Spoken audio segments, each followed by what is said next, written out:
Hello बच्चों, welcome to our video lecture. मैं आपका अनुज सर हूँ। देखो, क्लास 9 के सिलेबस में हमारा पहला चैप्टर है सेल। ठीक, और सेल के बारे में हमको आज पढ़ना है। आज मैं आपको पढ़ाऊंगा सेल क्या होती है और सेल के बारे में जो भी इंपॉर्टेंट चीज़ें हैं वो आपके सिलेबस के अकॉर्डिंग। ओके, तो हम स्टार्ट करते हैं अपना video lecture. All of you welcome in my class. देखिए, सेल को हम लोग सबसे पहले क्या कहते हैं, फंडामेंटल यूनिट ऑफ लाइफ। तो सेल हमारा फंडामेंटल यूनिट क्यों है? क्योंकि हमारे बॉडी का बेसिक सबसे छोटा से छोटा जो पार्ट है वो सेल है।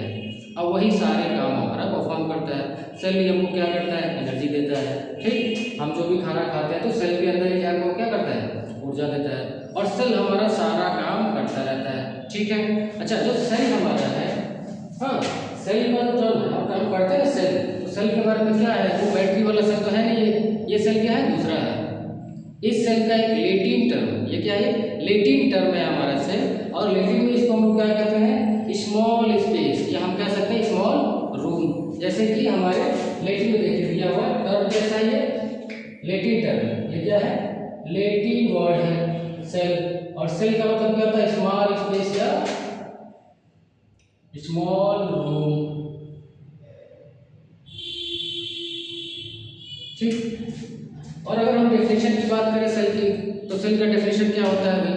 अगर हम सबसे सबसे फेमस डेफिनेशन आपने सब लोगों ने सुना होगा, द सेल, हाँ, is a structural and functional unit of life. भाई स्ट्रक्चरल और फंक्शनल यूनिट ऑफ लाइफ क्यों कहते हैं? क्योंकि ये हमारे बॉडी का बिल्डिंग ब्लॉक है। इसको क्या कहते हैं कि ये हमारे बॉडी को बनाता है। एक एक सेल मिलके हमारी बॉडी को क्या कर रहे हैं, बना रहे हैं। तो एक एक सेल, एक के ऊपर दूसरा सेल होता है और क्या करता है, हमारी बॉडी को एक स्ट्रक्चर देता है, एक शेप देता है। इसलिए हम इसको क्या कहते हैं, स्ट्रक्चरल यूनिट ऑफ लाइफ। और फंक्शनल क्यों है? क्योंकि हमारे बॉडी का सारा फंक्शन क्या है, फंक्शन, जितने भी फंक्शन है, चाहे वो हम रेस्पिरेशन करें, चाहे वो हम एक्सक्रीशन करें, चाहे हम वो न्यूट्रिशन से एनर्जी दें, वो सारा काम हमारा सेल ही करता है। और सेल अकेले ही कैपेबल होता है ये सब चीज़ों को करने के लिए। इसलिए हम इसको क्या कहते हैं, structural and functional unit of life. और अगर हम इसकी बात करें सेल की डिस्कवरी की, सेल की हिस्ट्री की बात करें, कैसे पता चला सेल को, तो सबसे पहले हम देखते हैं कि 1664 में एक साइंटिस्ट थे जिसका नाम था रॉबर्ट हुक। क्या नाम था इनका, रॉबर्ट हुक। और रॉबर्ट हुक ना एक चश्मा बनाने वाले के यहाँ थे। इन्होंने क्या किया था, अपना एक माइक्रोस्कोप बनाया था। और क्या किया था, कैसे बनाया था इन्होंने, दो लेंसेज को लिया और दो लेंसेज को जोड़ के क्या किया इन्होंने, कंपाउंड माइक्रोस्कोप बनाया। इन्होंने अपना घर पे ही माइक्रोस्कोप बना लिया रॉबर्ट हुक ने। और जब ये माइक्रोस्कोप बनाने के लिए क्या करते थे ना, अपने छोटे छोटे चीज़ों को इकट्ठा करते थे, उसी को देखते थे, जो भी चीज़ इनको मिलता था क्या करते थे, उसको ऑब्जर्व करते थे। तो इन्होंने अचानक इस दिन क्या हुआ, अपने घर के पलंग से थोड़ा सा लकड़ी का टुकड़ा ले लिया, जिसको हम लोग कॉर्क कहते हैं। और कॉर्क को लेके इन्होंने क्या किया, कॉर्क को लिया। कॉर्क क्या होता है, नॉन लिविंग होता है। और कॉर्क को जब देखा, कहाँ देखा आपने, माइक्रोस्कोप के अंदर देखा, जो माइक्रोस्कोप रॉबर्ट हुक ने बनाया था। तो जब कॉर्क को देखा तो उन्होंने देखा कि ये छोटे छोटे से बक्से दिखाई दे रहे हैं उसके अंदर। कैसे बक्से दिखाई दे रहे हैं, छोटे छोटे से बक्से दिखाई दे रहे हैं। अब छोटे छोटे बक्सों को इन्होंने क्या कहा, ये हनी कॉम्ब जैसे बक्से दिखाई दिए उनको। अब हनी कॉम्ब जैसे, हनी कॉम्ब क्या कहते हैं, मधुमक्खी के छत्ते के जैसे। मधुमक्खी के छत्ते के जैसे जब उनको दिखाई दिया तो इन्होंने कहा ये तो लगता है जैसे किसी साधु संत के रहने का जगह है। जैसे साधु संत लोग, मॉन्क लोग छोटे छोटे जगह पे रहते थे। और इन्होंने देखा था जाके मंदिर में कि मॉन्क लोग छोटे छोटे जगह पे क्या कर रहे रह रहे हैं। तो उसी छोटे जगह को ये देखे थे, तो इन्होंने देखा कि हनी कॉम्ब जैसा छोटा सा घर के जैसा है, जिसमें चारों तरफ दीवारें हैं। और दीवारों को देखने के हिसाब से इन्होंने इसका नाम दे दिया शेल। इसी का नाम दे दिया क्या, शेल। और क्या बताइए, हनी कॉम्ब की तरह है, कैसा है, हनी कॉम्ब के जैसा है। जैसे मधुमक्खी की छत्ते, या मधुमक्खी के छत्ते जो होते हैं ना, सबने देखे होंगे छत्ते मधुमक्खी के, नहीं देखे होंगे तो ऐसे होते हैं मधुमक्खी के छत्ते, उसके जैसा दिखता है। और ये पूरा एक छोटा छोटा जगह है, इसलिए इसको क्या नाम दिया, स्मॉल रूम या स्मॉल स्पेस इसको कहा। और लेटिन में इसका क्या मतलब है, टर्म, शेल। ठीक, तो इसको देखने के बाद हमने क्या बताया कि ये जो छोटे छोटे सेल्स हैं, क्या है, छोटे छोटे ये जगह है, खाने हैं, इन्हीं को इन्होंने कहा ये सेल्स हैं, ये स्मॉल स्पेस है, इसी के अंदर पाया जाता है सब कुछ। अब इन्होंने इसको क्या किया, हैंड देखिए तो पहले क्या किया, डिस्कवरी किया इन्होंने सेल का, क्या किया, डिस्कवरी किया। किससे किया था, नॉन लिविंग पार्ट से किया डिस्कवरी इन्होंने। कैसे किया, अपना हैंडमेड डबल लेंस का कंपाउंड माइक्रोस्कोप बनाया, जो डबल लेंस का माइक्रोस्कोप था, उसकी मदद से इन्होंने देखा। और इन्होंने ये टर्न किया, क्या किया, सबसे पहले टर्न किया सेल। इनके बाद ही जो भी डिस्कवरी हुई सेल के बारे में ज्यादा से ज्यादा डिस्कवरी हुई। अच्छा, इन्होंने एक बुक पब्लिश किया था जिसका नाम है, इनके बुक का नाम है माइक्रोग्राफिया। इसमें इन्होंने अपने पब्लिकेशन को छापा कि मैंने क्या डिस्कवर किया था, उसको इन्होंने अपने बुक के अंदर बताया कि मैंने माइक्रोग्राफिया को देखा है। इन्होंने सेल के बारे में बताया अपने बुक के बारे में, जो भी इन्होंने क्या किया, रिसर्च किया था। ठीक है,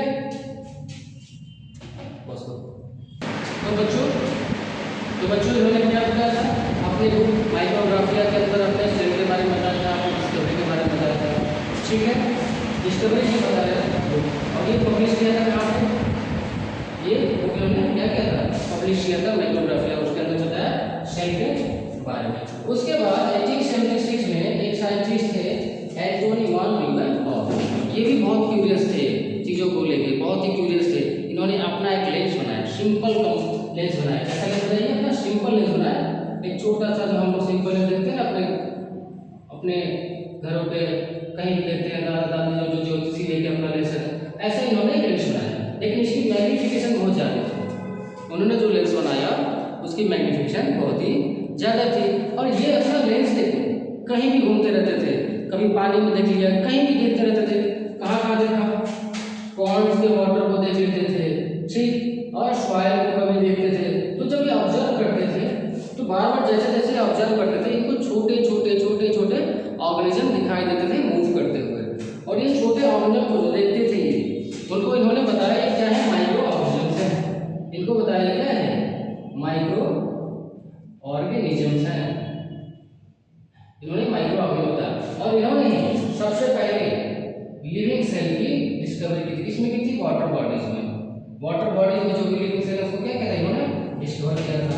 इन्होंने क्या बताया था, सिंगल लेंस लिया था, सिंपल माइक्रोस्कोप बनाया था, जिससे इन्होंने क्या क्या डिस्कवर किया। इन्होंने मल्टीपल माइक्रो ऑर्गेनिज्म को डिस्कवर किया।